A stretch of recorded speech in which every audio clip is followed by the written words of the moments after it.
How dangerous is pickling paste? Keep watching and I'll show you exactly.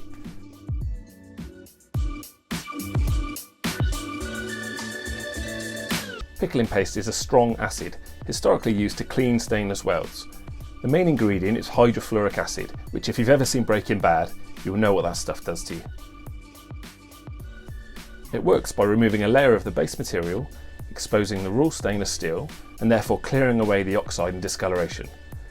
However, this process cannot guarantee instant passivation, which means for the next 48 hours, this material could become contaminated with airborne mild steel particles, which will cause rust.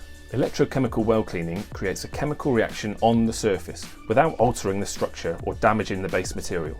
It also leaves the surface passivated and protected. As you can see from this time lapse, there was simply no competition. A quick glance at the MSDS and you'll see countless number of health and safety warnings. This is not good stuff to use. Slow, dangerous and ineffective.